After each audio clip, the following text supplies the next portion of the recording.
The observation deck of Farpoint Station hummed with the familiar sound of machinery filtering cosmic whispers from the void. Dr. Victoria Hayes sat alone in the dim blue light, her eyes fixed on the cascading data streams that painted abstract patterns across multiple screens. For 15 years, this had been her sanctuary, a place where the silence of space drowned out the noise of human connection. "You're here early again," came a voice from behind her. Victoria didn't turn. She recognized James Chen's footsteps, the particular rhythm of someone who walked with purpose but never rushed. Her research assistant had been working with her for 3 years now, and she'd grown accustomed to his presence, though she'd never admit she appreciated it. "The deep field array picked up something unusual overnight," Victoria said, her fingers dancing across the holographic interface. Pattern recognition flagged it as non-random. James moved closer, setting down 2 cups of coffee. He knew better than to expect thanks. "Another pulsar?" "No." Victoria's voice carried a hint of something he'd rarely heard from her: uncertainty. "Look at the frequency modulation. It's too complex, too organized." James leaned in, studying the waveforms.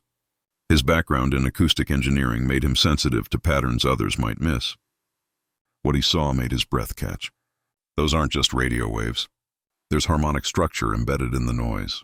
Almost like music," Victoria finished, her voice barely above a whisper. "Or speech, but degraded, stretched across time." For the next 4 hours they worked in focused silence, isolating the signal from background radiation. Victoria's methods were precise, almost surgical in their efficiency. She'd built her career on the ability to extract meaning from chaos, to find order in the vast emptiness between stars. Some said she understood machines better than people. She'd never bothered to correct them. "Got it," James said finally, routing the cleaned signal through the audio processors. Playing it back now at compressed speed, the speakers crackled to life. At first, only static filled the room. Then, beneath the white noise, something emerged. A voice, feminine and distant, speaking words neither of them could quite make out. But there was emotion in those fragments, a quality that made the hair on Victoria's arm stand up. "It's coming from the Perseus Arm region," James said, checking the directional data. "About 8,000 light-years away." "But that doesn't make sense. If this is a signal, it would have been transmitted 8,000 years ago," Victoria finished. Her hands had gone still on the keyboard. "Before human civilization even existed." James looked at her, confusion evident on his face. "Then it can't be human. It has to be alien." But Victoria wasn't listening. She was staring at the waveform analysis, at the specific pattern of frequency modulation. She'd seen this signature before years ago in a different context. Her heart, dormant for so long, began to beat faster. "Run a spectral comparison," she said, her voice tight. "Cross-reference it with archived Earth broadcasts from the last century." "All of them. That'll take hours." "Victoria, if this is alien intelligence, just do it, James." He recognized that tone. Victoria Hayes didn't make requests. She gave orders born from certainty. He initiated the search algorithm and watched as the computer began sifting through petabytes of historical data. The sun rose over the observatory's eastern ridge, painting the desert landscape in shades of amber and gold. Neither of them noticed. They sat in the artificial twilight of the observation deck, waiting as the comparison analysis churned through decades of human radio and television broadcasts, satellite transmissions, and deep space communications. When the computer finally chimed, James expected a null result. Instead, the screen filled with matches. Hundreds of them, fragments of old broadcasts, conversations, music, all seemingly reflected back from that impossible distance. "This is insane," James breathed. "It's like the universe is playing back our own transmissions." "But how?" "Light speed alone would mean—" Victoria stood abruptly, her chair rolling backward. Her face had gone pale, her eyes fixed on one particular match highlighted in red. The computer had isolated a specific transmission from 23 years ago, a personal recording, never officially broadcast, that should have existed only in archives. James saw the timestamp and frowned. "That's dated from the Meridian Station incident. The year of the accident." He paused, suddenly understanding why Victoria had frozen. "The year your husband died?" She said nothing, but her silence spoke volumes. Her hands trembled slightly as she reached for the keyboard, hesitating before touching it, as if the keys might burn her. "Victoria." James said softly. What was in that transmission? She closed her eyes. When she opened them again, they glistened with something he'd never seen in her before. Vulnerability. Everything, she whispered. Everything I never got to say. Victoria stood motionless, her reflection ghostly in the darkened observation window. Beyond the glass, the desert stretched endlessly, but she saw none of it. Her mind was 8,000 light-years away, trapped in a memory she'd spent 2 decades trying to forget. Play it, she said finally. James hesitated. Are you sure? We don't have to. Play it, he pressed the command. The computer isolated the reflected signal, filtering out the cosmic distortion, reconstructing what had been lost to time and distance. The speakers filled with static, then cleared. A woman's voice emerged, younger, warmer, filled with a lightness that the current Victoria had long abandoned. Thomas, if you're hearing this, it means I finally figured out how to hack into the station's deep space relay. A soft laugh. I know you said not to waste bandwidth on personal messages, but you're 3 months into a 6-month mission, and I miss you. I miss the way you hum when you're calculating trajectories. I miss how you always burn the coffee but drink it anyway. I miss... The voice broke slightly. James glanced at Victoria, but she stood rigid, her jaw clenched. I miss feeling like I'm part of the world instead of just observing it. You make me feel real, Thomas. Not like a brain in a lab coat, but like a person who matters. Come home safe. I need you to come home. I have so much I want to tell you. So much I've been too scared to say out loud. The message continued for another 3 minutes. Intimate confessions wrapped in the vulnerable language of love. When it ended, the silence in the observation deck felt suffocating. He never heard it, Victoria said, her voice hollow. The Meridian station experienced a system failure 2 days after I sent this. The communications array was destroyed. Thomas died in the repair attempt. She turned to face James, her eyes dry but haunted. I thought this message died with him. I deleted every copy, scrubbed every backup. How is it here? James worked quickly, pulling up the astronomical data. The signal didn't just bounce back randomly. Look at this. He displayed a 3-dimensional map of the Perseus Arm region. At its center, a swirling anomaly pulsed with readings that defied standard physics. This structure, it's not a black hole or a nebula. It's something else entirely. The gravitational readings suggest a stable Einstein-Rosen bridge, but the energy signature, it's organic, Victoria whispered, stepping closer to the display. Her scientific mind engaged despite her emotional turmoil. Those patterns, they're not following mechanical laws. They're responsive, adaptive. Like a living thing, James agreed. And it's not just reflecting signals. Watch this.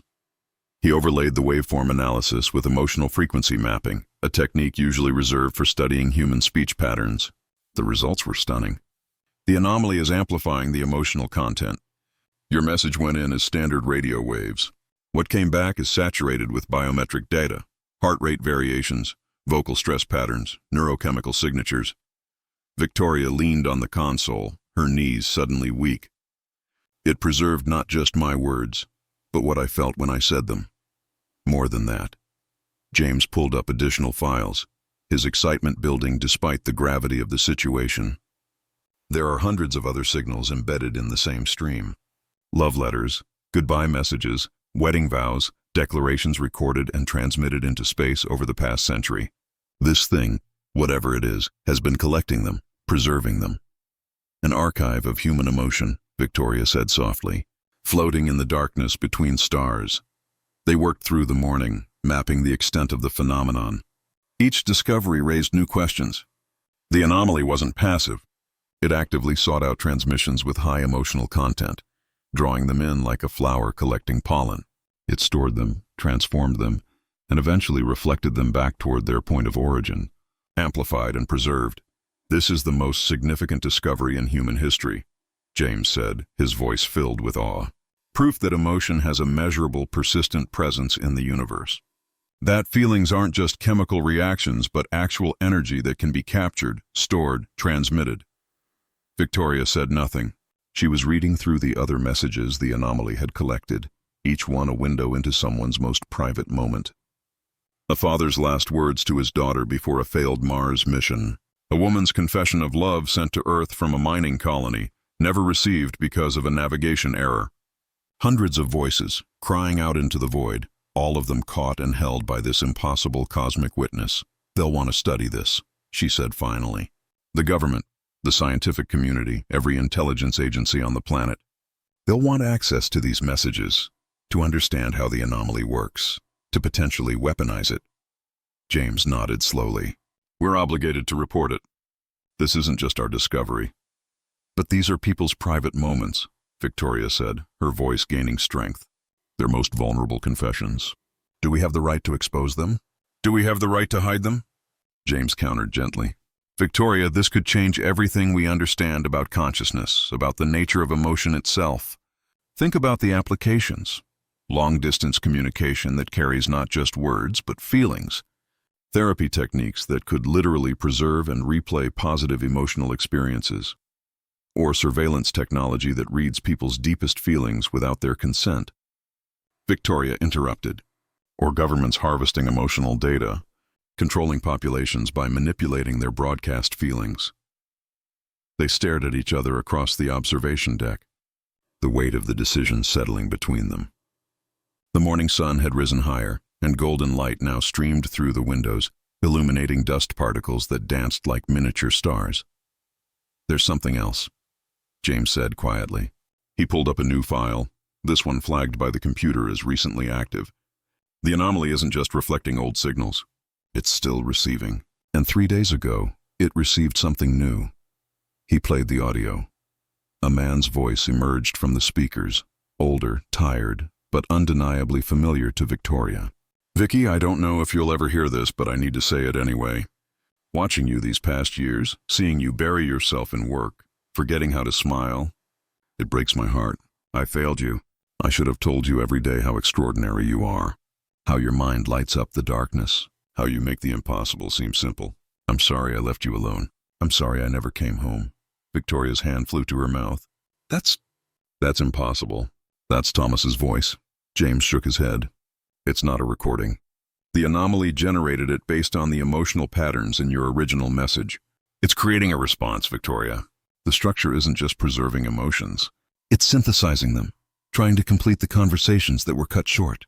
Tears finally spilled down Victoria's cheeks. For 20 years, she'd locked her grief away, convinced that feeling nothing was safer than feeling everything.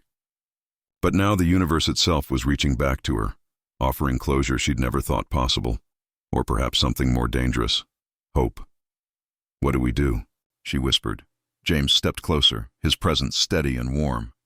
We decide together, but first you need to know something. He took a breath, gathering courage. I've listened to your message 17 times since we isolated it. And every time I hear someone I wish I'd known, someone I wish you'd let yourself be again. You've spent so long hiding behind data and distance, Victoria. But you're still that person who loved so deeply she broke the rules to send a message across space. You're still capable of feeling everything you've been running from. She looked at him, really looked at him, for perhaps the first time since they'd met. James Chen, with his patient smile and quiet dedication, who'd spent 3 years working beside her, never demanding more than she could give, but never settling for less than she was capable of becoming. The anomaly brought this back to me for a reason, she said slowly. It's not just showing me the past. It's asking me a question. What question?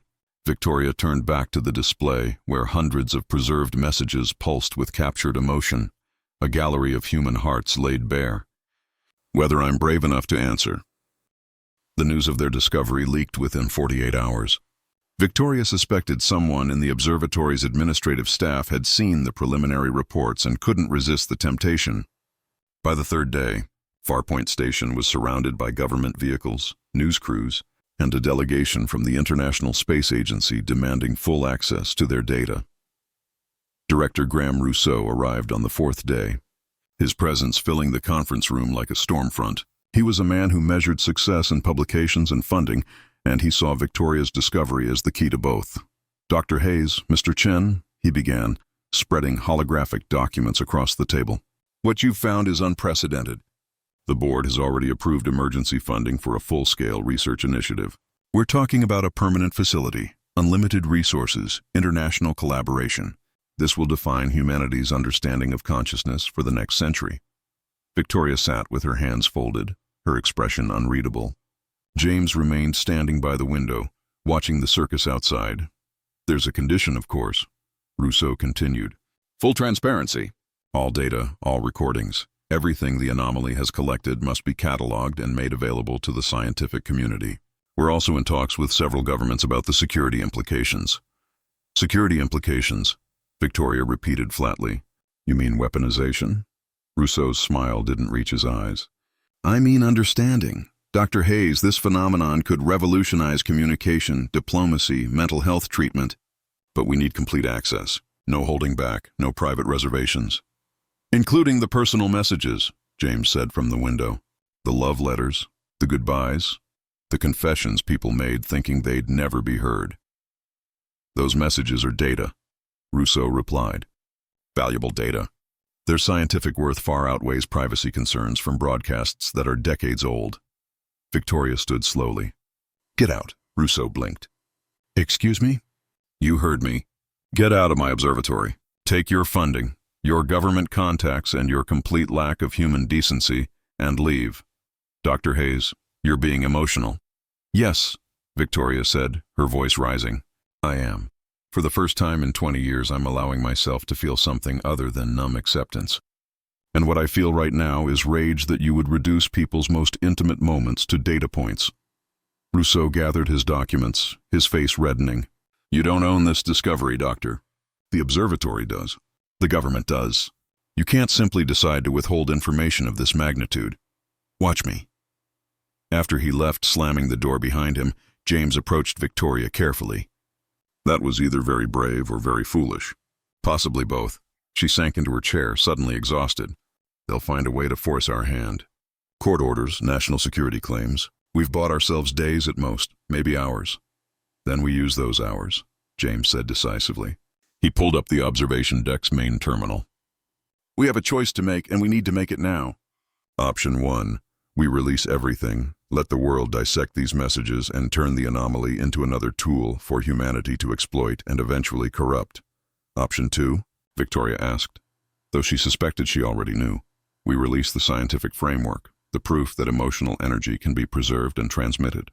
We give them enough to revolutionize multiple fields of study. But the actual content of the messages, the archive itself, he paused. We protect it. We encrypt it beyond anyone's ability to crack, and then we destroy our access codes. Effectively hiding it forever, Victoria said. They'd call it the greatest act of scientific sabotage in history, or the greatest act of respect for human dignity. James met her eyes. The anomaly didn't collect these messages to expose them. It collected them because someone needed to witness them, to acknowledge that these feelings mattered. Maybe that's us. Maybe we're meant to be the only ones who ever hear them. Victoria turned to her terminal, pulling up the complete archive. Thousands of messages, each one a small piece of someone's soul. Her own voice was there, frozen in a moment of vulnerability she'd spent 2 decades running from. But also hundreds of others, joy, grief, love, regret, hope. The full spectrum of human emotion preserved in the darkness between stars. There's a third option, she said quietly. James waited. We answer them. She explained her idea quickly, her scientific mind already working through the logistics. The anomaly wasn't just a passive repository. It had proven it could synthesize responses based on emotional patterns. What if they could teach it to do more? What if, instead of letting these messages remain unanswered cries into the void, they could give each one closure? Not fake responses, Victoria clarified, but something real. The anomaly has collected enough data to understand emotional context, to recognize what each person needed to hear. We could program it to generate authentic responses, to complete these conversations in ways that honor both the original speakers and those they were speaking to. That's, James struggled for words. That's either brilliant or completely insane. It's both, Victoria admitted. But think about it. The father who never got to say goodbye to his daughter, she could receive a message that captures his love, synthesized from the emotional patterns in his original broadcast. The woman whose confession never reached Earth, she could get the response she needed, even if it comes 20 years late. You want to turn the anomaly into a cosmic therapist, James said slowly. A bridge not just between people, but between people and their own unfinished emotional business. I want to honor what these messages really are, Victoria corrected. They're not data. They're pieces of unfinished stories, and maybe we can help finish them. They worked through the night, developing the algorithm that would allow the anomaly to generate appropriate responses. It was delicate work, requiring them to balance scientific precision with emotional authenticity. James's background in acoustic engineering proved invaluable, helping them capture the subtle vocal patterns that made synthesized speech feel genuine rather than mechanical. As dawn approached, Victoria found herself listening to her own message again. Thomas's voice, synthesized by the anomaly, spoke words she'd needed to hear for 20 years. But now, with perspective and time, she realized something important. "It's beautiful," she said to James, "but it's not real. Not in the way that matters." "What do you mean?" She turned to face him, and in the growing light, he saw something in her expression he'd never seen before. Peace. "Thomas never heard my message. He died not knowing how deeply I loved him. That's a wound that can't be healed by clever programming or cosmic phenomena. The anomaly can't give me Thomas back. Nothing can." "Then what good is any of this?" James asked, gesturing at their night's work. "It's not about getting back what we lost," Victoria said. "It's about honoring that it mattered. These messages, mine included, they're proof that we loved, that we felt, that we were willing to be vulnerable even when it hurt. The anomaly preserved them, not so they could be exposed or exploited, but so they could be witnessed, acknowledged, respected." She pulled up the encryption protocol they'd developed. With a few keystrokes, she could lock away the entire archive, protecting it from everyone, including themselves. The scientific community would have their proof that emotional energy could be preserved and transmitted. But the intimate content, the actual voices and words and feelings, would remain private forever. "Are you sure?" James asked softly. Victoria's finger hovered over the confirmation key. 20 years of grief, of isolation, of hiding behind walls of data and distance. And now a choice. She could keep these messages, use them to chase the ghost of her past, or she could let them go, acknowledging what they meant without letting them define her future. She pressed the key. The encryption activated instantly, cascading through layers of quantum-level security that would take centuries to crack. The messages were safe, preserved but private, witnessed but protected. In that moment, Victoria felt something shift inside her, a weight she'd carried for so long finally lifting. "There's one more thing I need to do," she said. She opened a new recording file, her hands steady now. "Thomas," she began, her voice clear and strong. "I spent 20 years trying to forget you, thinking that was the only way to survive losing you. But I was wrong. You deserve to be remembered, not as a wound that never healed, but as the person who taught me I was capable of loving completely. Thank you for that. Thank you for seeing me when I couldn't see myself. I'm going to try to find that person again, the one who wasn't afraid to feel everything. I think you'd like that." She paused, glancing at James, who watched her with quiet understanding. "I'm not alone anymore. Someone else saw past my walls, someone patient enough to wait while I found my way back to myself. I think you'd like him too. Goodbye, Thomas. Not forever, but for now. I'll carry you with me, but I won't let you be the reason I stop living." She ended the recording and, instead of sending it to the anomaly, simply saved it locally. Some messages didn't need to travel across light years. Some were meant only for the person speaking them, a way of marking change, of acknowledging growth. By noon, Director Rousseau returned with lawyers and government officials. They demanded access.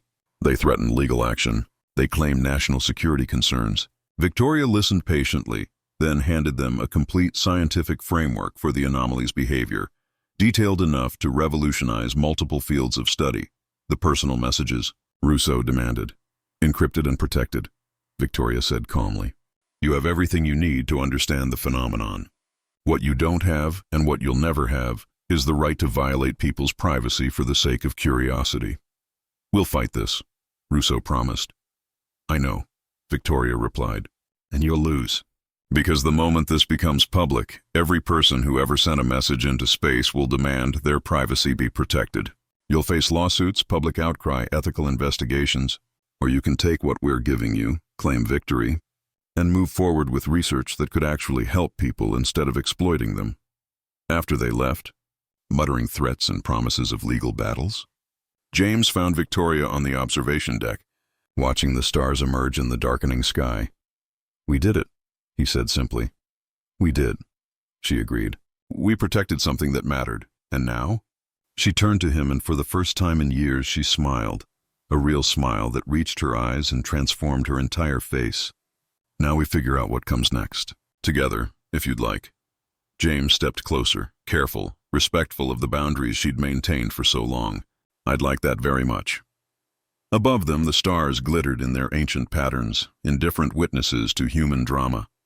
But somewhere among them, 8,000 light-years away, an anomaly pulsed with preserved emotion, holding centuries of human vulnerability in its cosmic embrace. Not exposed, not exploited, but honored. Protected by two people who understood that some things were more important than glory, that love, in all its forms, deserved to be witnessed without being dissected. Victoria took James's hand, feeling the warmth of human connection after years of deliberate cold. The universe had reflected her heart back to her, shown her what she'd lost and what she still could have. And she'd chosen finally to answer, not with data or distance, but with the simple, terrifying courage of being present. Of feeling everything, of loving again, differently this time, but no less deeply. The observation deck hummed around them, machines continuing their endless vigil, listening to the cosmos. But Victoria was no longer listening to the silence between stars. She was listening to her own heartbeat, steady and alive, synchronized with another's, and in that moment she understood the anomaly's true purpose. It hadn't preserved those messages to teach humanity about emotional energy or cosmic phenomena. It had preserved them to remind people like her that vulnerability wasn't weakness, that love wasn't something to fear, that the universe itself bore witness to every moment of genuine human connection. The stars would continue their silent watch. The anomaly would continue collecting its archive. But Victoria Hayes had finally come home, not to the past, but to the present, where someone waited who saw her not as a wounded thing to be fixed, but as a complete person worthy of love exactly as she was, outside. The media crews packed up their equipment, disappointed by the lack of scandal. Inside, two people stood hand in hand, having chosen the heart over the stars, and found that sometimes, just sometimes, the universe rewarded such courage with something more valuable than any scientific discovery: the chance to begin again.